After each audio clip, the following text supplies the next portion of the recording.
नाज़रीन, आज हमारे साथ है एक खास मेहमान, पीपल्स कॉन्फ्रेंस के सदर और एमएलए हंदवाड़ा सज्जाद गनी लोन साहब। एक बात हम आपसे जानने की कोशिश करेंगे, लगातार आप नेशनल कॉन्फ्रेंस को निशाना साधते हैं, यानी कि वजीर आला आपको प्रॉब्लम होती है उसमें? वजीर आला उमर अब्दुल्ला को, लेकिन एक बात में जानने की कोशिश करेंगे, वजीर आला क्या वजीर दाखिला से नहीं मिल सकते? आपने उस पर भी सवाल उठाए। तो नहीं जाए मिलने, वो क्या पकड़ के अरेस्ट करेगा इसको? बोले कि नहीं मैं नहीं मिलना चाहता हूँ। बिल्कुल हुआ है।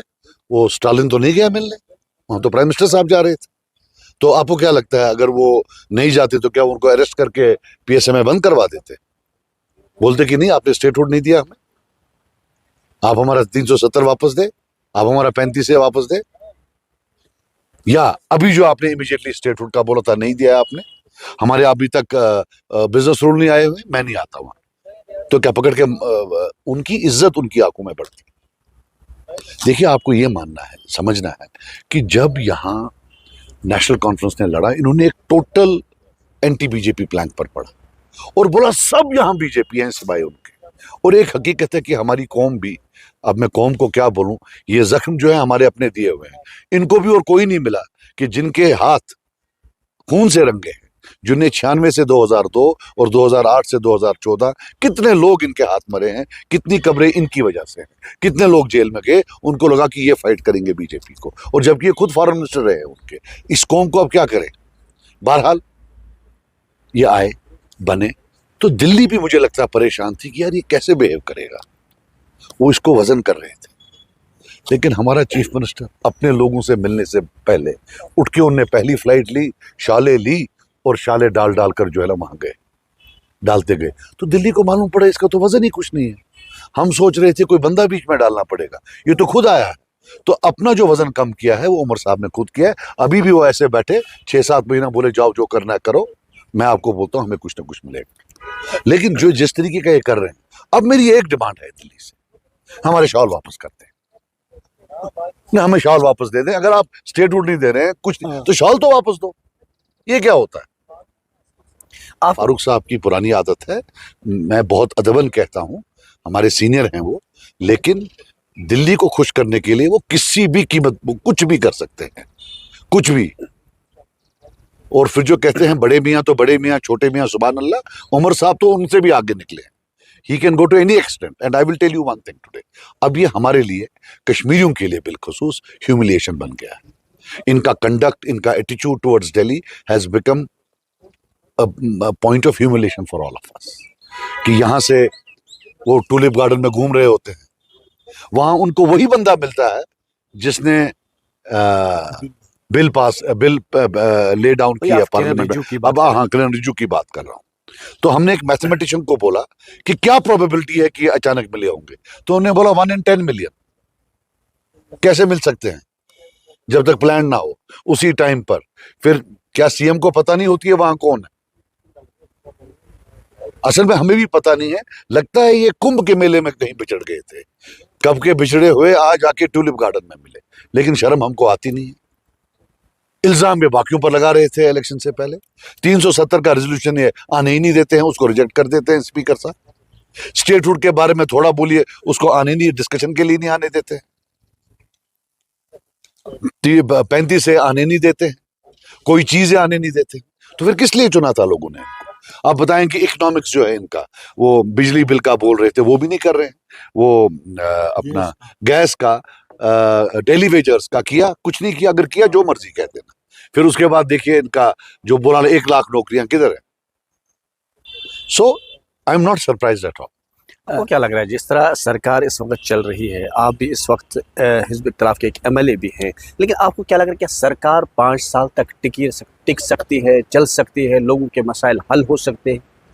देखिए अगर ये दिल्ली की गोद में बैठते हैं तो मुझे नहीं पता। अगर ये एज अ कश्मीरी नेशनलिस्ट बैठते हैं यहाँ आपसे, मेरे से, इनसे, सबसे मिलके, तो उसमें कोई problem. I will tell you what, मुझे किसी ने बोला, कल बोला उमन हसन ताक थी, उमन बिचारन। मैंने एक बंदे का नाम लिया, मैंने बोला घर में उसकी 5 बेटियां हैं, गुनाह एक था, उसने मुझे वोट डाला था, उसको उठा के मसल भेज दिया। वो ताकत है उनके पास। जहां कश्मीरी को एक क्लास 4 को पनिशमेंट पोस्टिंग करनी है, वो ताकत है इनके पास। बशीर साहब को अगर घर है कहीं वो लेना है, वो ताकत है उनके पास, राइट। जीआरएस को ट्रांसफर करना है, वो ताकत है इनके पास। कश्मीरी को तंग करने की ताकत इनके पास है। इसीलिए मैं आपको कह रहा हूं कि ये फॉर एग्जाम्पल इनका जो इलेक्शन मैनिफेस्टो है, I am telling you, let them come and discuss with me on any TV channel, they can do it. वो करें, क्यों नहीं कर रहे? बस कश्मीरी को तंग करना, वो तो ये कर रहे हैं। बाकी अगर ये नेशनलिस्ट बने, आके सबको इकट्ठे करे कि नहीं, हमने जो है अपनी स्टेट वापस लानी है, अपना 370 वापस लाना है, and that has to be shown in deeds. देखिए यहाँ बहुत सारे मॉडल हैं, ये मैं आपको बताऊं, मैंने किसी को नहीं बोला है। अपोजिशन के बहुत सारे मॉडल्स हैं।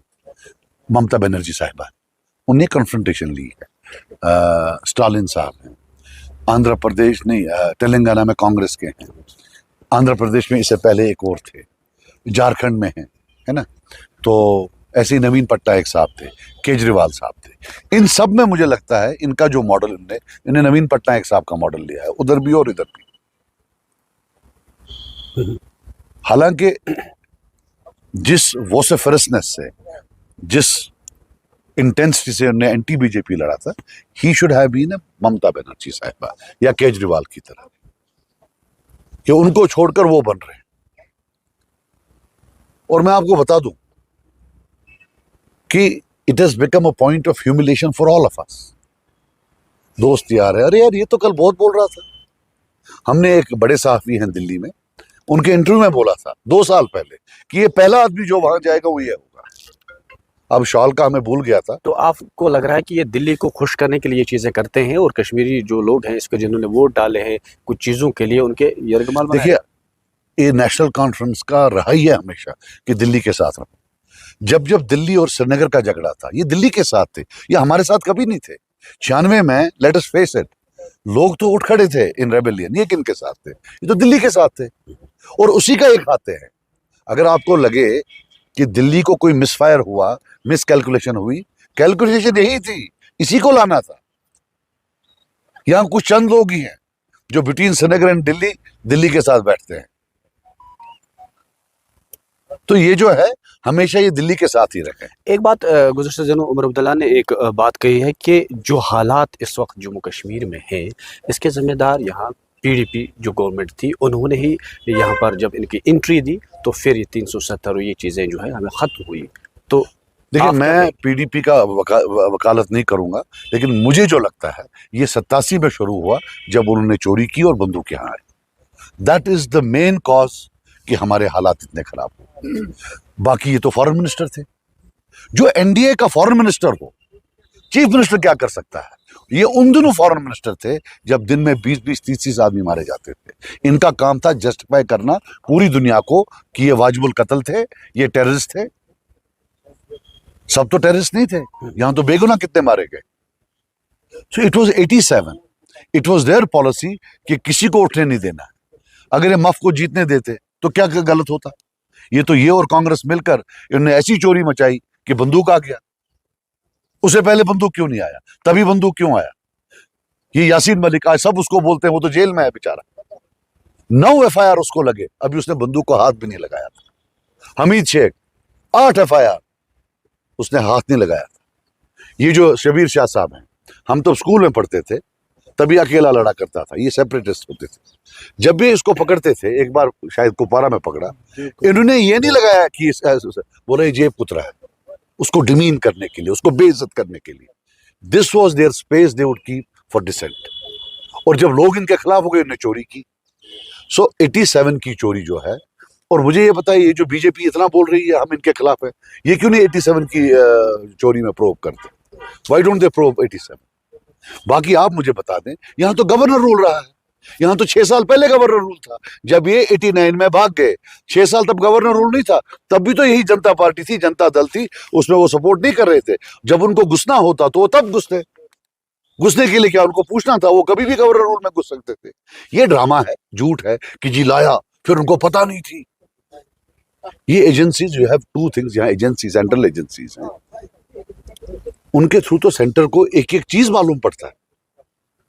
और जो ये दुहाई दे रहे हैं कि जनाब हम थे, इनके टाइम में क्या हुआ? फांसियां लगी। क्या उन्होंने फ्यूल नहीं किया अनरेस्ट? मैं नहीं किसी भी हालत में, आई कंडेम व्हाट दे डिड, जो फांसी वाले थे। लेकिन पंजाब में फांसी वाला था, स्टेट ने बोला अब छोड़ दीजिए, माफ कर दीजिए। तमिलनाडु में था, तमिलनाडु की स्टेट ने बोला माफ कर दीजिए। इन किया एक पर, वो अब एक्स हमारे एक बड़े सीनियर पुलिस ऑफिसर साहब बोलते हैं इनको तो 5 दिन पहले मालूम था। So let them not lecture us. बस ये है कि हम हमारी कौम को क्या बोले। अगर सज्जाद साहब इसी तरह का माहौल रहा कि जिस तरह आप कह रहे हैं कि सरकार चल नहीं पा रही है, जो इन्होंने वादे किए थे वो लोगों के मसाइल हल नहीं हो रहे, तो आप एक अपोजिशन के लीडर हैं, आगे की लाहिमल क्या रह सकता है? हमारा काम है बोलना, आपके थ्रू बोलना, असेंबली में बोलना, असेंबली के बाहर बोलना, सुनना लोगों का काम है। अब वो सुने तो अल्लाह करे तो आप देखेंगे एक इनकलाब आ जाएगा, नहीं सुने तो ऐसे ही चल रहे। आपको क्या लग रहा है हुकूमत चल पाएगी आखिर पर? यार आप हुकूमत के इतने पीछे क्यों पड़े हो? आपके बंदे को मिनिस्टर नहीं बनाया है क्या? आप यार क्यों हुकूमत के पीछे? हुकूमत को 5 साल का मैंडेट है और हुकूमत सिर्फ एक आदमी गिरा सकता है, वो है उमर अब्दुल्ला, और कोई नहीं। वो कैसे? अपनी नाकाबिलियत से, और किसी से नहीं, काबिलियत से नहीं, नाकाबिलियत से। बाकी कैसे गिरेगी, सवाल ही पैदा नहीं होता। बहुत शुक्रिया बात करने का।